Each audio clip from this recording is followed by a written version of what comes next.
हे पार्वती, तुम्हारी बुद्धि श्री राम जी के चरणों में बहुत दृढ़ है, इसीलिए मैं और भी अपनी एक चोरी की बात कहता हूँ। सुनो, काकभुशुंडी और मैं दोनों वहां साथ साथ थे, परंतु मनुष्य रूप में होने के कारण हमें कोई जान न सका। परम आनंद और प्रेम के सुख में फूले हुए हम दोनों मगन मन से मस्त हुए गलियों में तन मन की सूधी भूले हुए फिरते थे, परंतु यह शुभ चरित्र वही जान सकता है जिस पर श्री राम जी की कृपा हो। उस अवसर पर जो जिस प्रकार आया और जिसके मन को जो अच्छा लगा, राजा ने उसको वही दिया। हाथी, रथ, घोड़े, सोना, गवे, हीरे और भांति भांति के वस्त्र राजा ने दिए। राजा ने सबके मन को संतुष्ट किया। इसी से सब लोग जहां तहां आशीर्वाद दे रहे थे कि तुलसीदास के स्वामी सब पुत्र, चारों राजकुमार चिरंजीवी, दीर्घायु हो। इस प्रकार कुछ दिन बीत गए। दिन और रात जाते हुए जान नहीं पड़ते। तब नामकरण संस्कार का समय जानकर राजा ने ज्ञानी मुनि वशिष्ठ जी को बुला भेजा। मुनि की पूजा करके राजा ने कहा, हे मुनि, आपने मन में जो विचार रखे हैं वो नाम रखिए। मुनि ने कहा, हे राजन, इनके अनेक अनुपम नाम हैं, फिर भी मैं अपनी बुद्धि के अनुसार कहता हूँ। ये जो आनंद के समुद्र और सुख की राशि है, जिस आनंद सिंधु के एक कण से तीनों लोक सुखी होते हैं, उन आपके सबसे बड़े पुत्र का नाम राम,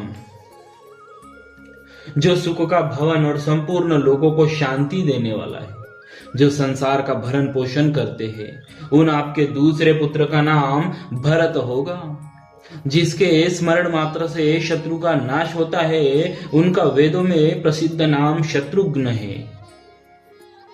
जो शुभ लक्षणों के धाम श्री राम जी के प्यारे और सारे जगत के आधार है, गुरु वशिष्ठ जी ने उनका लक्ष्मण ऐसा नाम रखा।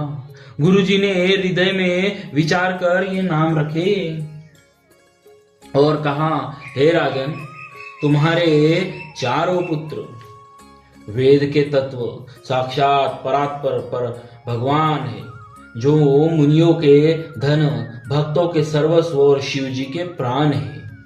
उन्होंने इस समय तुम लोगों के प्रेमवश बाल लीला के रस में सुख माना है। बचपन से ही श्री रामचंद्र जी को अपना परम हितैषी स्वामी जानकर श्री लक्ष्मण जी ने उनके चरणों में प्रीति जोड़ ली। भरत और शत्रुघ्न दोनों भाइयों में स्वामी और सेवक की जिस प्रीति की प्रशंसा है, वैसी प्रीति हो गई। श्याम और गौर शरीर वाली दोनों सुंदर जोड़िया शोभा को देखकर माताएं तृण तोड़ती। जिसमें दीठ न लग जाए, ये तो चारों ही पुत्र शील, रूप और गुण के धाम है, तो भी सुख के समुद्र श्री रामचंद्र जी सबसे अधिक है। उनके हृदय में कृपा रूपी चंद्रमा प्रकाशित है।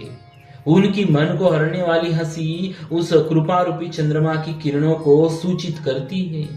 कभी गोद में लेकर और कभी उत्तम पालने में लिटाकर माता प्यारे ललना कहकर दुलारती है। प्यारे ललना कहकर माता दुलारती है, दुलार करती है। जो सर्वव्यापक, निरंजन, माया रहित, निर्गुण, विनोद रहित और अजन्मा ब्रह्म है, वही प्रेम और भक्ति के वश कौशल्या जी की गोद में खेल रहे हैं। उनके नील कमल और गंभीर जल से भरे हुए मेघ के समान श्याम शरीर में करोड़ों कामदेवों की शोभा है। लाल लाल चरण कमलों के नखों की शुभ्र ज्योति ऐसे मालूम होती है जैसे लाल कमल के पत्तों पर मोती स्थिर हो गए हो। चरण तलों में वज्र, ध्वजा और अंकुश के चिन्ह शोभित है। नूपुर पैंजनी की ध्वनि सुनकर मुनियों का भी मन मोहित हो जाता है।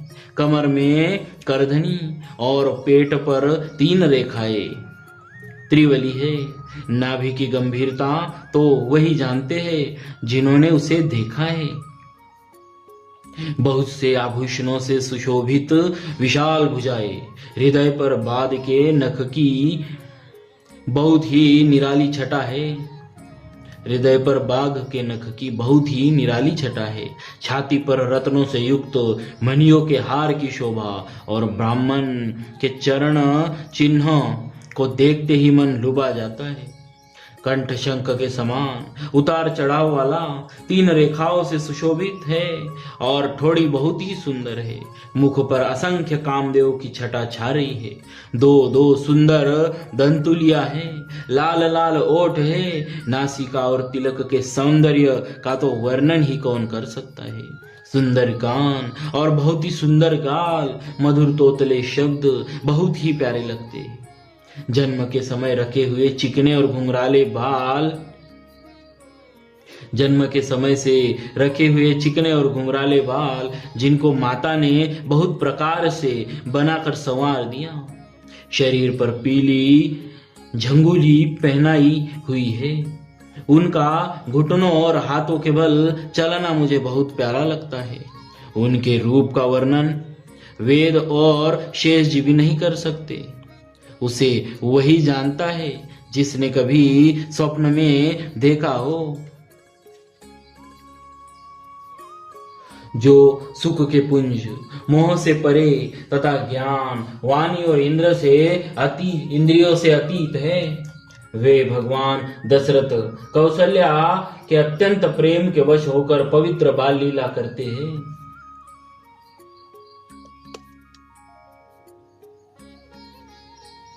इस प्रकार संपूर्ण जगत के माता पिता श्री राम जी अवधपुर के निवासियों को सुख देते हैं, जिन्होंने श्री रामचंद्र जी के चरणों में प्रीति जोड़ ली है। हे भवानी, उनकी यह प्रत्यक्ष गति है कि भगवान उनके प्रेमवश बाल लीला करके उन्हें आनंद दे रहे हैं। श्री रघुनाथ जी से विमुख रहकर मनुष्य चाहे करोड़ों उपाय करे, परंतु उसका संसार बंधन कौन छुड़ा सकता है। जिसने सब चराचर जीवों को अपने वश कर रखा है, वह माया भी प्रभु से भय खाती है। भगवान उस माया को भव के इशारे पर नचाते हैं। ऐसे प्रभु को छोड़कर कहो और किसका भजन किया जाए। मन, वचन और कर्म से चतुराई छोड़कर भजते ही श्री रघुनाथ जी कृपा करेंगे। बोलिए श्री सीताराम जी महाराज की जय।